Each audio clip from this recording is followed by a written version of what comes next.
سلاف بینەرێ جا بینەرێ کەناڵێ بادینیان سات بینەرێ بەرنامێ مۆرکردن بەجارەکەی سەحمەت خزمەتەوەدا ژ و پێشکەشکردنا خەلەکەکە دیش بەرنامێ مۆرکردن و بەرنامەکی تایبەتە ئێزیابی گرێدایە بینەرێ جا دەبێ خەلەکە دەژێک ئەم دێ بەحسە هەردوو حکوومەتێن هەرێما کوردستانی یا عراقیژی کەین و ئایا ئێزیدی پێشداری تێداکەن ئایا ئێزیدیان دێ وەزیرێکە دناوان هەردوو حکوومەتاندا هەبێت یاننا دیسانژێ دومایک پێشاتێن شنگالێ و دەبەرێ تایبەتی ئەم دێ بەحسکەینێت ئێزیدیان بەریان بچیانێک میێوانی خۆ دامون گودارەبێ کلیپی بکەین ژلای هۆنەرمەند فەیسەڵ شاقولی بە و مرنا بساغی و مۆرکردن دێ بەردەوام بن.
زين درب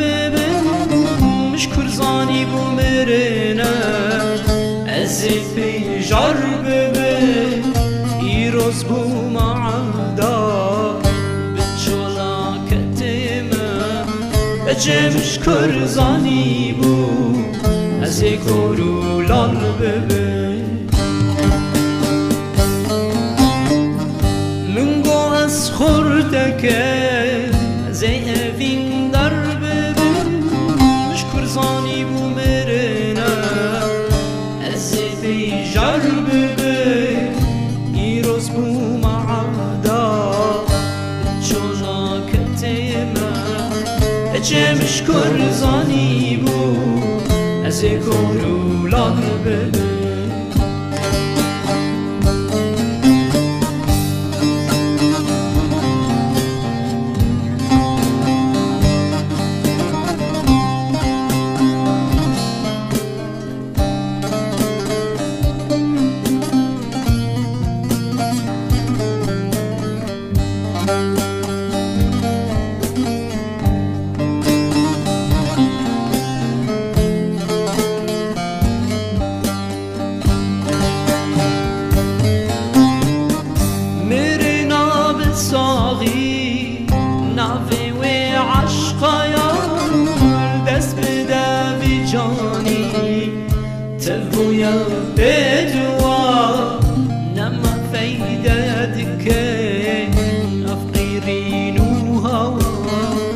جمش كرزاني بو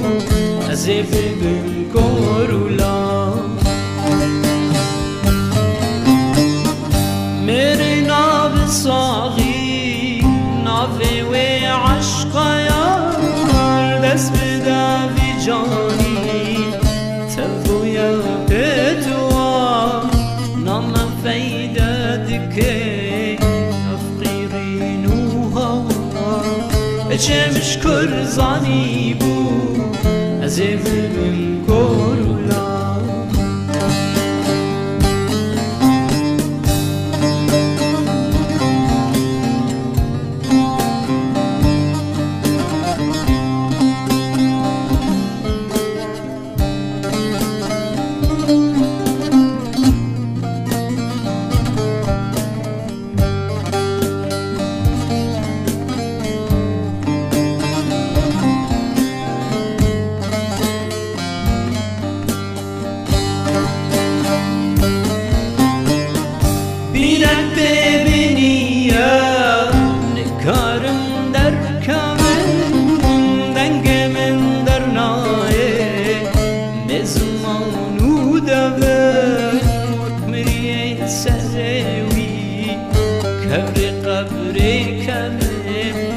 جمش كرزاني بو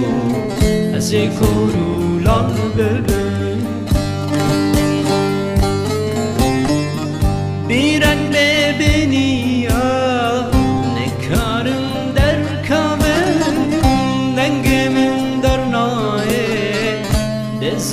خانو دوه وكبرين سوي كانت قلبي كانت جمش كرزاني بو زي كورو لالبه جارك هذه صلاة بين رجع دبي خلك كده أم ده وقت بيشدة ما ده ديار كرين أم ده بحث هردو حكومتين هرم كردستاني ويا عراق جي كينو ديسان دمايك بيشاتين دبرة شنغالي ودبرة طيبتين إزديان بوفي باباتيجك إنه وكو ميباندار سياسة مداري إزدي نوزت حسن نرمو كو إكشوان سياسة مدارين إزدي المنطقة شيخانو تلكيفي كاك نوزت بخيراتي بو برنامج موركرين زور سباس سرچان كاك نوزت كامش بيجين تشكيل حكومات عراق دست بيكين كو حكومات عراقي انه هذا دست بيكي هجمارك وزير شو دانين بديتناتا بيجين او تشكيل حكومات عراقي دي چند جرينجيب ايزيان داتنا كان بحث بكين والله هي تزانيها كلام بزفرين طبعا البداية السباسيا قناة بهدينا سات كم كو افدر فتا دايما ام حاضر بينو بسيارتوا جوابت بسيارتوا بدين مسألة تشكيل كرنا حكومات يا كرتوب زفري بمسألة هل بجارتين الدوازداي بينج كو خلقك يعني قشت قناعتك كو دي حقك ازديا حكومات عراقي ده وحكومات هريمة كردستاني ده هابتن شنقو أحزاب كردستاني بشكلك عام هارديسا أحزاب عراقي وك برنامج خوي انتخابي وقت بو خلقي بحث كرن اوان بحثا ما في خاصة بيكاتية كش كوكت كرن يعني نكو اقليات وانما مكونات العراقي بتايبتيج طبعا ازديا واحزاب كرديجي بشكل خاص بارتي ديمقراطي كردستان حول كما ظن داكو هكر هاتو كرسي بدست خوفا بينتن وبشتا بغداي ما في ازديا دي باريزتنو دي جي مظن بو ازديا تابين كت البغداي بس دي بشتي دوازداي بينج وتهديد حكومات تأخير بو وعادل عبد المهدي هاتا دانانو تشاندين بوستن ان سركي بدست كردستاني قفتنا طانو مناديتكو حق ازديا ديار بيو كسكي بحث جكري هطانو كات حكومات كردستان عراقي دا شنقو حكومات عراقي هطانو طبعا كابينة هاتي تكميلة كرنا او كابينة كمعقدة براستي البداية دا احزاب سياسية عراقي بحثا حكومتك تكنوقراط كرن كو دي حكومتك بيك هاتي بتش مستقل هر كسكي آزاد خو ترشيح كتن بو كو بتوزير العراقي بلي افتش تحمو دركفت نوكيوان او تشتي قوتين طبعا ايك بتني جنار راستا حكومة هردي ساعات كرن وسر اساسك محاصصي هر سلوكاتية عراقي كو سلوك كومار وبرلمان ووزراء هردي سا بو كردا وبو شيعة وبو سنابوينا واردي سا وزير جي طبعا بو سر كتلة اتمازنن شي سائروم وشي فتح بتن وشي كتلة كردستانيش بن طيبتيش طبعا بارتي ديمقراطي كردستان بشتي شونا بغداي اوان سلوك كومار دست خوفنينا وبشبكة ديمقراطي دكتور برهم حتى هل بجارتنكم بتا سلوك كوماري عراقي اوان طبعا او نقطة بسلبي سريكة اجتماعي حساب كرب تشنغو خلقك قاشتا قناعتك كو سياسة مداري بتا سلوك كومار فيتي هردي سار راعي دستور بتن شخصي برهم صالح طبعا او قناعته يا برلمانتاري العراقي خركا بو وخلقي عراقي طبعا بي خوش حال بكو دكتور بتا برهم بتا سلوك كومار لي البارتي بينا خوش نبوكو او تشتا او بوستا بدستي ايكاتيفا بيت لو وقت كابينة عبد المهدي هاتي تشكيل كرنو قوتي دي سي وزارة بدست كردا كفن كرد بارتي ديمقراطي كردستان قوتي هر سي وزارة فيتي بوما بنو جيغري سلوك برلمان جي فيتي بوما بتن يعني ما معناه اوان هر تشتكي بدست كردا بكفت بوانا بل النافكي ازديان بيجي هاد مرشح كرش الي مثلا او حزب تنود بيجي بارتي ديمقراطي كردستان كود دي هم كرسي كاب دست خوبا بينتن انا زعلم يعني بارتي ديمقراطي كردستان الريكا اعلامي واخفتني وان حمو وقتي بشتفاني ازديا وديارت كاتن كو ام بشتفاني نو هر تشتكي بدست ما بكفتن حصا ازديا موجوده ام دي باريزري ازديا من بلاي افتشتما نديت يعني بواقع حال اوان بيانك داري خانكو فيان دخيل مرشح بو وزارتك بلي بشتي وزاره هاتينا دانان فؤاد حسين وبنجين ريكاني هردو بنا وزيرو نوكاج طبعا وزارتك السيئة هي او وزارتش طبعا احزاب ديت سياسيه كردي بتايبتيه كتين اجتماعي كردستان قد قبولش ناقتن كو او وزارتش بو بارتي ديمقراطي كردستان بتن شنقو حصائي كتين اجتماعي كردستان يعني وفق دستور وفق مفاهيم الدستور العراقي وبرلمان العراقي مسألة سرو كومار وقت هاتي حسم كرن سرو كومار نهاتي حسم كرن سر أساسي كرسية كو نقطش حصة إيكتي بين أخواري بلكو أو بشباكي ديمقراطي منافسة اتنا بين بارتي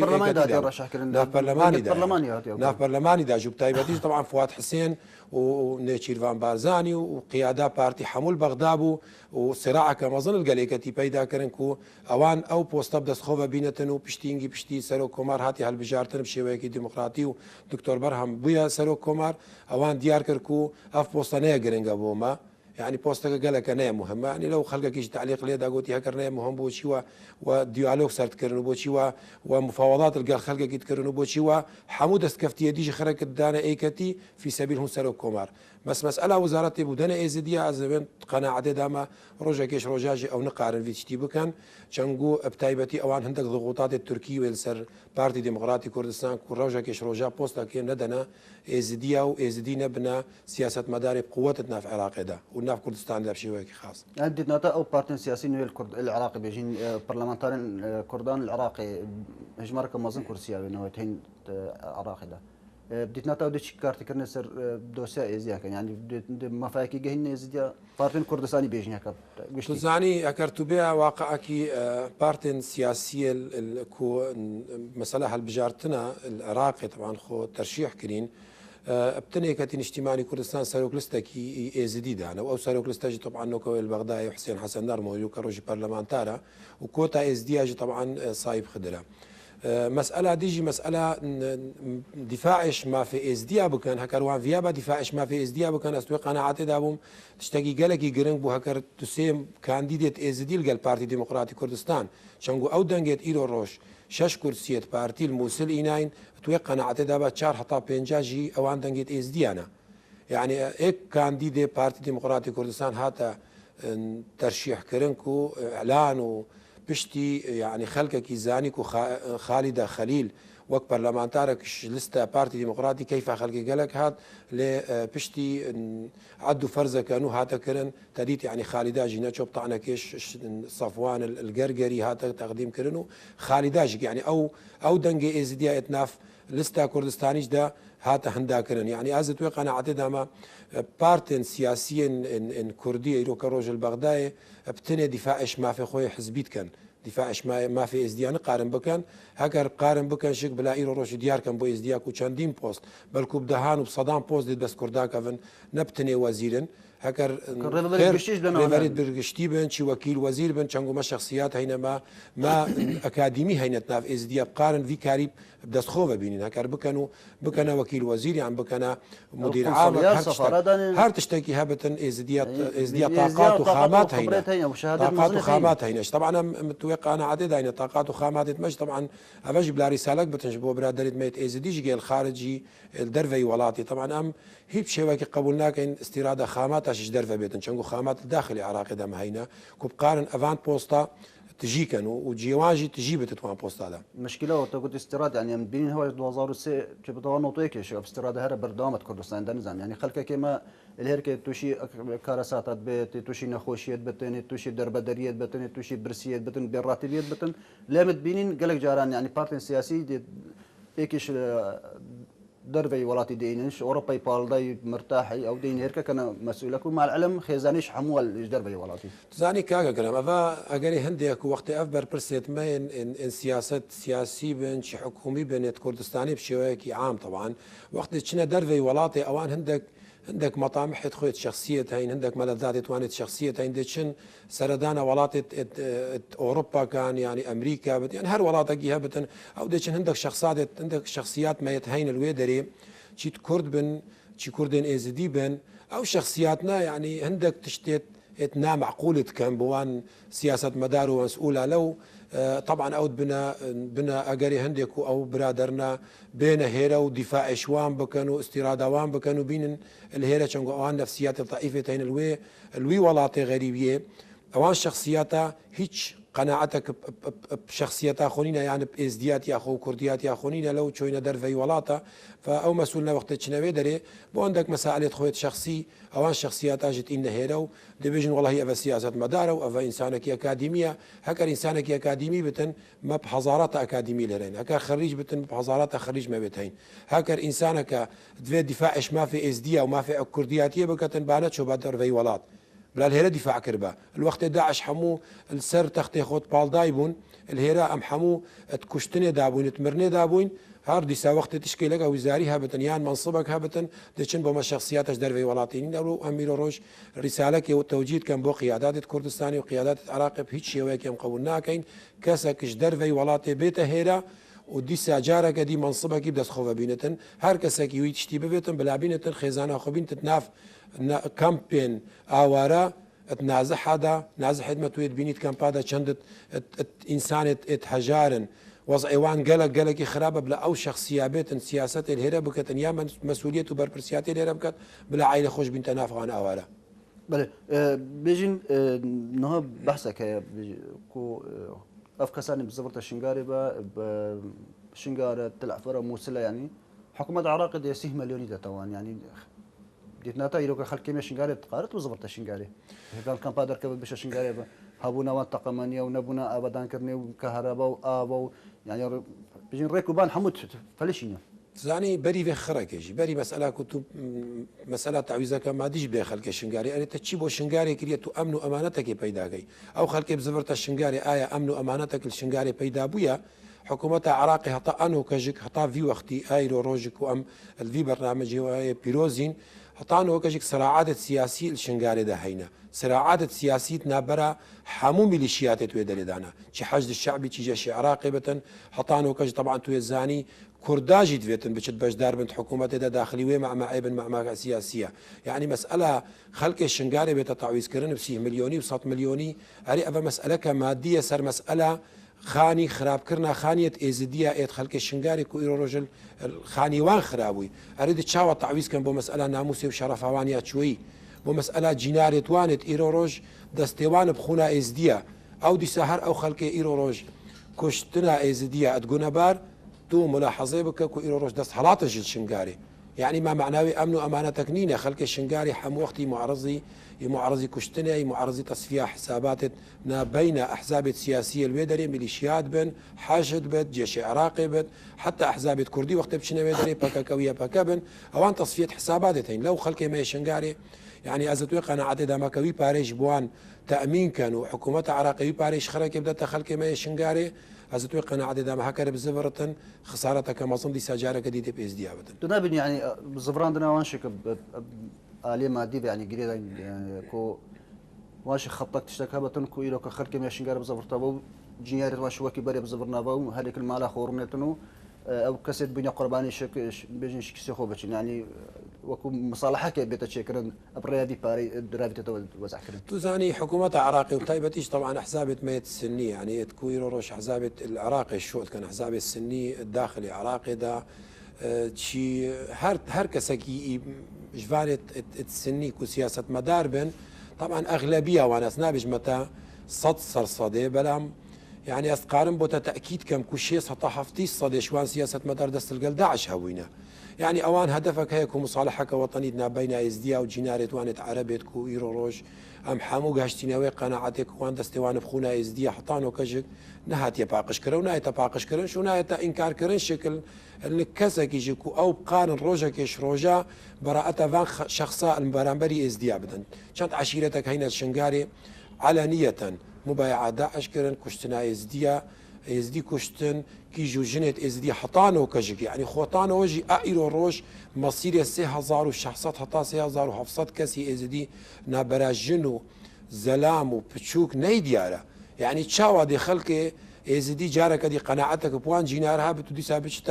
بشتا الشنغاري وبجيتا ديسا هارتوي جيناريه دا وديسا معتقدات ازديا وعربا وعرف وعادات ما بينها مواندك ام كريفت ايكينو علاقات ما تاريخينا هريها علاقات ما تاريخي بانا وهم كريف باينو ما حفاظ شرف وناموس ايكربا بوشي وقت داعش هاتي اوان حفاظ شرفها ازديانا كروان بالعكس قال لك اجي مطامح حبون وقت ناف ناف داوەت و خۆشی و نەخۆشیت ئێزدیادا بوون ئەوانت خەیالی خۆت کرد ڕۆژێکی خەیاڵێواندا مخیلت ئەواندا پەیداد بوو و داعشێک بێتن و ئەوان کیژ و ژنێت ئێزدیا ئێتۆسایکە جوانە جهێل بخۆ ببن یعنی ئەس نزانم یعنی ئەوی پارەی تەرخانکەن تەرخان نەکەن چاوە دەبیر و باوریەکێ بۆ ئێزدیا پەیدا بدی سەجارەکە دی بزەبەرنە شنگاری و ئەو جینارنە جیناریاوان بن و کوشتن و قتل عام بۆ ئێزدیا پەیدا بێت و هەموو دنیا زانێتن و جینۆسایدێکە بسەری ئێزدیاتی ئەو سەبەب ڕئیسی ئەو جینارێت ئێزدیانە یان کو عقیدەتا بسلمانەتی یا متطرف نیا معتدل كو سبب هندي بو كو ديسا او احزاب اسلامي بنوع تطرف بين ناف ازديا وكشني سري ازديا بينن بل ما رابورت كايدا من رابورت بيني بشي بزبطين بل بدرجه دامون ابي رابورت بيني موركرن دي بردام سالانه و دگل هاتنا ورز زبستان آوارین دناوا کمپان دا جیانوان دکفتت مطرسیه دا جبر کو دگل بارینا باران هجماره کا مازن جی خیبتن وان دکفنه دبن آوه دا و کلو پلین وان جی به تمامی دبن آف دبن لکمپا شیخان ایواریا 22 لسر 23 یازده و دگل هاتنا باران نیزی سی خیبتن آوارین شنگاله دکفنه دبن آوه دا و مطرسیک لجموان و زارکنوان درست دبد دیسان رخنه لجهن پیواندیدار دگرنو دبیجن کو کس خول آریشنوان ناکتا خودان دي فايدانا دهرابي هم ختم على مدى بيخدي تشتكي ما مواد كده ما جل كده ما شن تمام بيخدي دم راندنو هم برينو بيخدي نجل كخفي ورزارو كده ما تي بنفنيا مش بعد دوستا وجيناران بينن وبيخدي مواد ككيلا وبيخدي تشتكي محمود دمري وبيخدي حاجة كم سالم مكر أمجود مبنون ما قلت جيما تشيكن خدي وكالة كسي مرة شيء نكر أم شو ربما مدينة كامبي مقول جيما تشينابي مقول هرسال أشوف شادر بازدم فشادر كم تشيكن بس عائلتي لين بيس نفسن خدا وكالة شيء نكرش مرة هرسال أفصال سيا أف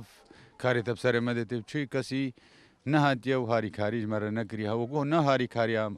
أو بس أو زانن جهة قالك نزمو هر زستان بدا زستاني أف حالة ما أفصال سيا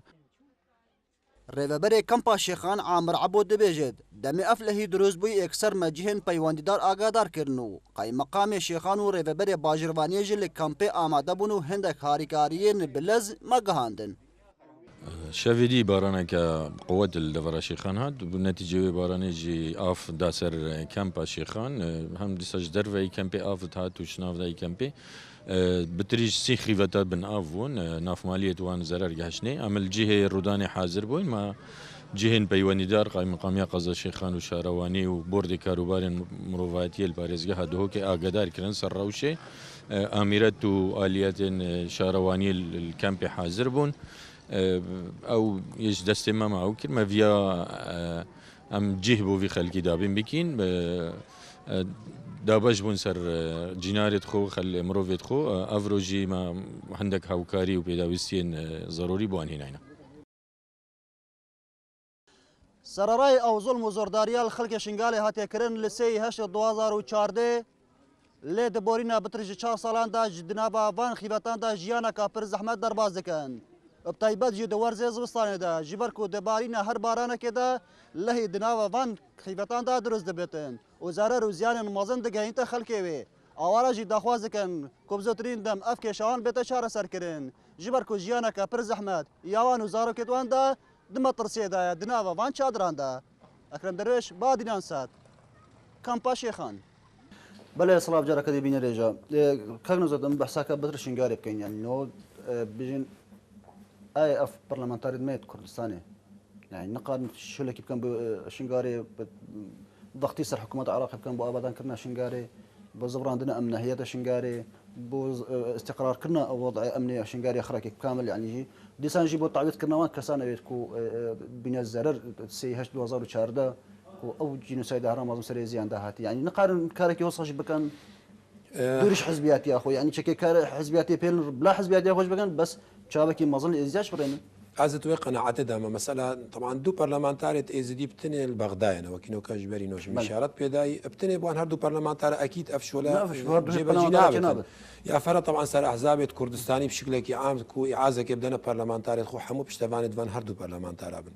چونگو ما في ازديا يغريداي ما في كردستاني با يعني ازدي ضحيه وقربانيه يا داعش وغير داعش داي وحطائر روجكس طبعا توي اغريداتنا صوتنكو اغريد كردياتيه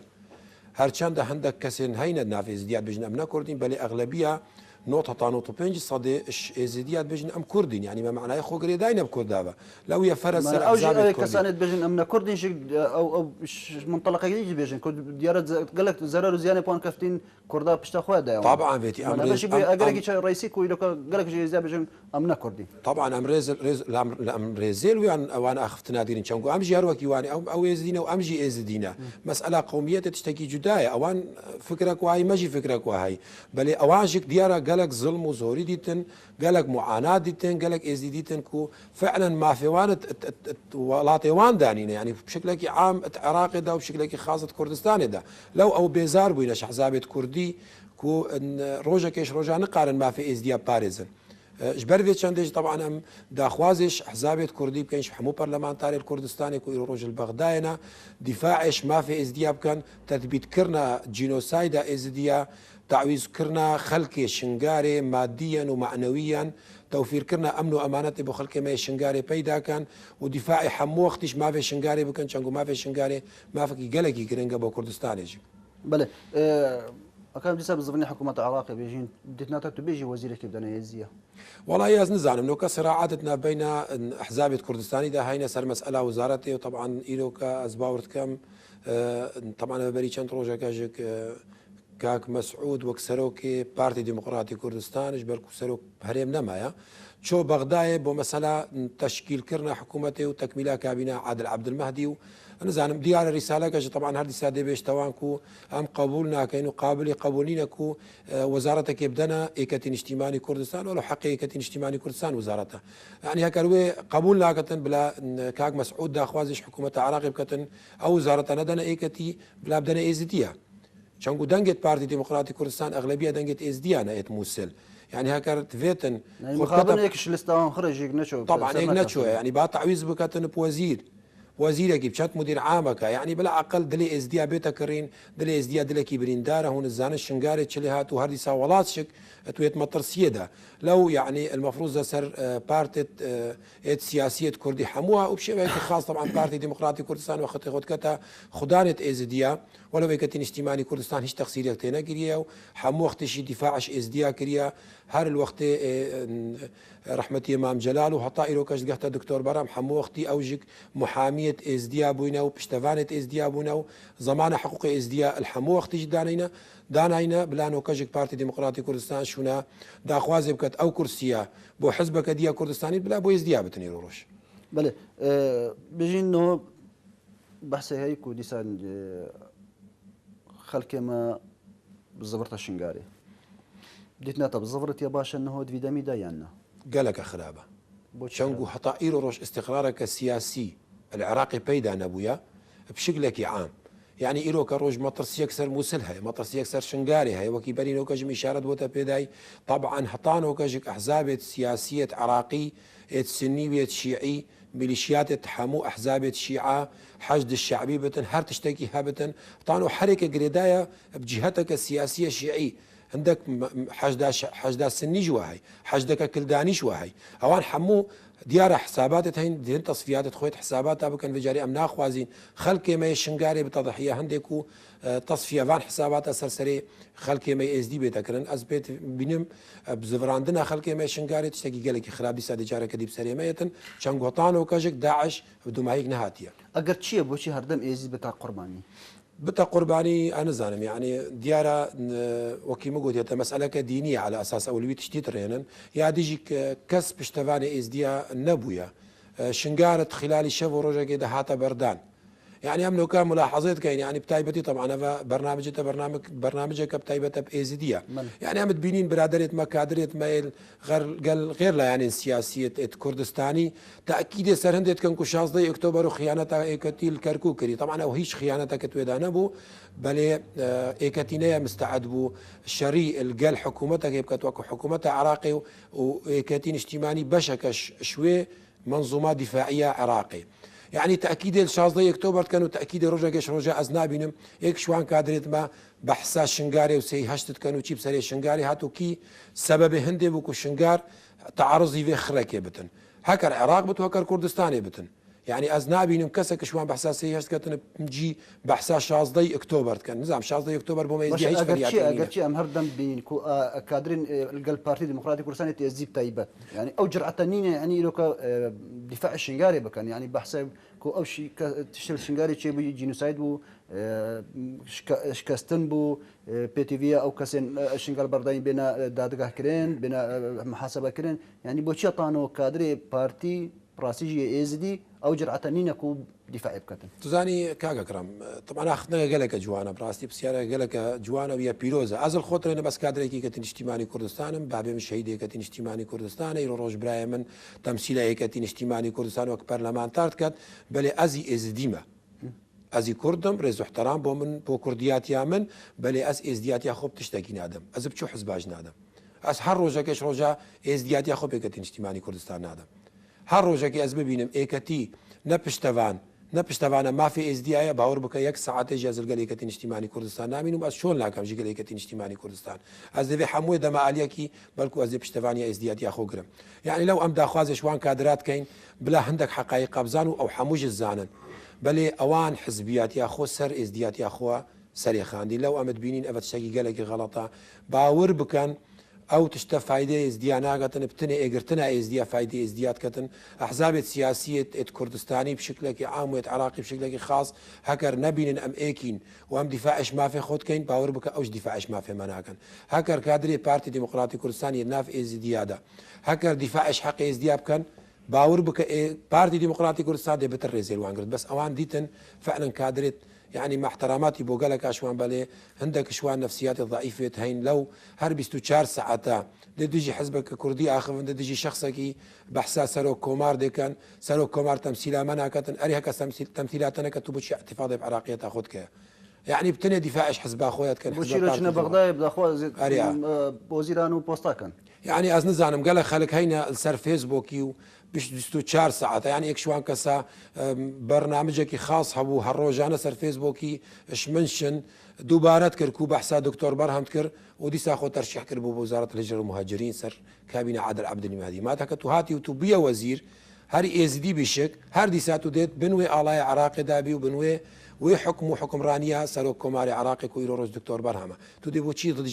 دجي ايكاتي عند دجي دكتور برهمة اخذي ورا ما في ازدياد داخوازكا ورنا بحمو بلا إيرو كروش ما في ما دستي ما دابتن از داخوازش حمو كادرين ايكاتين اجتماعي كردستان وبارتي والشيوعي هر حزبك كردستاني بتن وحزبك عراقي بتن بلا بين امد دستي خود دستي كاين امد حمو وعدك يصرحا خودين كون بشتفاني ما في ازديابين عمد دفاعش ما في ازديا كاين دفاعش حزبيات ياخو بكن دفاعش حزبيات ازديات ياخوش بينا تزاني هر كساكيش ما وقت ايرو كروش كومبونا كازديات هابتن بلا لباس خويا حزبيات داني تجدرفا وداخلي وي كومبوني بتن داخواز حق ازديا بكتن انا كاشك الهيرا والبرنامج تا از داخوازش حمو سياسه مدارة ازديات حمو احزاب سياسي كوبين ام كومبونا كي بيك فارماج بكين دعم بقارن كو هندك نقاط سركي بۆ مافێ ئێزدیا داخوازێ بکەین و بنویسین و وەفدەکی پێکهاتی بتش هەموو کادرێن حزبێت سیاسیت کوردستانی و دیسا مستەقل و لاینگەر بن و هەر کەسێکی هەبێتن دیفاعش مافێ ئێزدیا بکات و دەچینە بەغدایە بلا حزبێت مێ سیاسی هەکەر بوونە منعامە کو ئەم بچینە بەغدایە و دیفاعش مافێ خۆی ئێزدیاتیە بکەین باوەڕ بکە ئەز توێ قەناعەتێدامە جارێکە دی مەفروضە ئەمەلگەڵوان حسابێت سیاسی شۆ نەکەین ئەو باوری هەیە و سەبەی هەکەون خڕ بنەیەک أحزاب السياسي الرجلي الوابقرة والله قد باورنك بالعكس هكر ام حمو بينا ايك ودست خود دست ايكين وحزبيات ياخذ دينا عليك دي بشتفانيا مكان وباور بك او نقارن شنو ام بينا خدان اراده وخدان تصميم هكر ام بتشينا بغداي لو امد بيني نوكا هر كسكل طريقه كيراتشتن عندك منظمات تميت از دي وتهين تشن داخوازا بوست از دي كان ام لوكا جيت بيجين او تمثيل از دي انا كاين قد قابل قولشنينا كو او بيجين ام تمثيل از دي كاين بل ياك ابنو كانت تشتي امد بيجين ام كادرة أحزاب سياسي زائدا مستقلين زائدا إنسانة أكاديمي كوم بينو مجموعة نقاط وداخوازا مسألة مطالبة أم بنفيسينو بتشينا بغداية بإيك تيم باور بك أم دقالة تشتاب دس خوفينين وأحزاب السياسية كردستاني جب اشتفاني أما ديكن بله كاك نزاتا كان بشينا شنغاري بريدما كشك إدارة شنغاري دفيا بزبرتا شنغاري يعني بديتنا تبغى شيء خلك شنغاري نه لا إدارة بشتن يعني إدارة بديتنا نه باجوكو بشتا شنغاري جارك دي دیدنا ئەمانە چێ بتن و ئەوەدانی لێ بتەکردن ئیداراوێیان کەبن زاني إدارتها كفن يا شنغاري الحمو وقتي تأخذي بمسائل حكومي كبري على حكومتي وايا طبعا بري كان روجا كان من سيداي قائم مقام شنغاري برنامج بول سر قناة الروداو يعني أي بحثا مسائل دستوري تكرو مسائل قانوني يعني نزانم يعني أو خلق هكر بفتن ايرو روشكو تمثيلها حكومتها شنغاري كان شي قائم مقام وشي مجالس الناحيه وشي مدير ناحيه بن او بيتيب ارادتها خلقي بشن حكمي الشنغاري بكان هكا ارادته وموافقه خلقي الشنغاري بتنزام ديتشت تشيكات الشنغاري يعني هكر تعاونيه خلقينا بتلقى المحمو عم قانون تشكي دس خوفا بينين اي او شنغار وقت 2015 وقت حشد الشعبي بتجي جيش عراقي بتهاتي بيدري اري او 11 قوي تربو او اكيد حكومتها هاتت شنغار ده المفروض نبوكو قائم مقام شنغاري شنطي خوهل قرتن يعني مجلس ناحيه ومدير ناحيه خلق الشنغاري باشا هو خلق الشنغاري ما بانا بلا هات بانا كشتن تشتكت ده نبو هكا سر ولاطي خو سر ارضي خو ني كشتن يعني تشيا يعني بلا اوتدا ما با لو خلق الشنغاري قناعتك نما يقوى اداره جارك دي بسفرت الشنغاري بقاره اداره الشنغاري بشكل كي باش بكتن از نزانم ديت نعمل بشتي هندك دنگ هاتين كو اعمار دل شنغاري بيدا بتو فرنسا بحث كاب على اساس سرك فرنسا سردانا شنغاري بكتن دستهاري كاري يعني كشمكي باري مازنش او كتن قلت لو ما في اداره شنغاري بلس ديا بشس شنغاري زاني اكيد او باريتيتن دست سركن زاني كاغا كرا كرتو تاريخ بزفر يدو 2007 جديسا ديسا ادارتك هبو الشنغاري ادارتك ارچندا قائم مقامك اس دي بو وغير يعني ادارتك مشترك باز باورت كم اغلبيه اس دي بون الكارسات سيبا شيخ خضري وقرع زير خلك كي ديسا وكي في مساله انه كو داعش وهاتنا داعش وافتشتي بسري اس دي هاتي هر ديسا تبرعات مظن هاتنا خركرن بالي او تشتحطان ونيدي على يعني خلقك مطرسيك واسر وعدلي خلقك كده بيدا ابوي هر ادارتك بچتن بي اراده خلق الشنغاري بتن اسباورت كم دي مسائل فسادت مادي كفنت ده لو خلق الشنغاري قبول ناكتن كو او اداره جارك دي بزفرت الشنغاري او انج داخواز هيا كو اداره كتن نو بيت هل بجارتن الشنغاري واداره الشنغاري بقتو حكم راني الشنغاري بقتو امنوا امانتك ايش بيدا كتن كو لسان حاله ازديه الشنغاري بتل بغداد والهريم ايش باشه مثلا بيجين كسكي خلق الشنغاري او اداره نبيتن بوشي اداره محاولنا كتنكو اوان كساب جهورتن يعني بوشي دفينا هروان كسان بنبا كل سي هشت دور كده او خلق دستوان ده هلا جارك دي بزفرنا بس شنغاري اداره كان تزاني مساله سي هشت قائم مقام بري الوقت السي هشت ما يسربو نوكا كاك محمد خليله يعني او قائم مقام هاتا جوهرتن يعني بشتي 2004 دي تبخو زاني وهاتنا داعش ما يسر بقران كاريكا قبلي حكومتها هريمة كردستاني يعني استحديد كما كار او قائم مقام هاتا تبديل كرن برزامنديا حكومتها يا موصل ياكو ايرو روشنغار عايده موصله يعني ما بفيت ما نفيتن باشا تو خبري شيك هنجي كم مسؤول هاتنا جهورن بشتي سي هشت بشتي سي هشت بتني قائم مقام بس قائم مقام هاتا جوهرتن مسؤول لقي هاتا جوهرتن تديت يعني مسؤول لقي طبعا اوان حمو خاصة بارتي ديمقراطي كردستان وحزابية كردستاني خيانتك ما ظنستوي وي بربرسي لقيك هرچند وي قالك مبررات بيدا كرن بخو لي او مبررنا نتجي آستی دابون کو خلقك باوريه ببينتن لو مسؤول لقيج طبعا هاتا جوهرتن بل مسائل اداري بتني قائم مقام هاتا جوهرتن مع العلم قائم مقامك مقبول بوجه الشنغاري ما يسر بله بيجي انها لسان بحثك هي كو مطرسيك هي كو جارك دي داعش سر هلدتو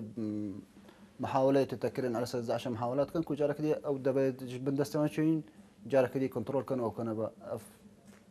مطرسيه شنط راسته يعني تشكيو هي اكيد مطرسيه قالك ما ظنش طبعا داعش فعلا نشاط خودي سجارك دي عاده كريا ودست بيكريا وشولد كتن وانفجارات كتو خلقيت شارعات كجتن داعش افيد اشتيويت كتن او نتيجتها شيء نتيجتها هنديك وفعلا فراغك السياسي والعسكري العراقي بيداوية هطانو كهيش تفهمك روجك تديتيا هر موصل باجر رماية اسخر كي باجر موصل مس عايده ناحيه القوشم وتلكيف وموصل هذا الشموي دري بيسي سيطرة بهاي هر سيطرة عايدة ايكيا يعني حموه الشغل كان من اجل كسب المال تموصل ده وتحموده فرادة شنغاري نفسها حاليا يعني فراغك السياسي وعسكري بيدا بويا لو داعش دي سجارة دي جيب بنجة دستت خود بينتن توان ده فرادة واز تصورش كم هكر تشكيلة حكومتانو دستكي آسني الداعش ندتو الأفان ميليشيات متطرف يانكو أحزاب متطرفة العراقي باور بك داعش وكي بريد زفرتنو احتمال مطرسيا هنجي يا السي هشت بقالك يكشكوك تربط الشيانوكا يعني تبيجي داعش او هزمايك وجارك دي منطقه كنترول بكت ما داعش كيبو داعش مثلا دو كانوا كالموصل موصل مثالك قالك برشافا موصل وانبار وصلاح الدين وان او داعش كيبو هذه ساعه خلكي موصل بو ريت خويا الطراشين وجارك دي الزفرين ناف شعراء خلكك محاسبه وانا كتنو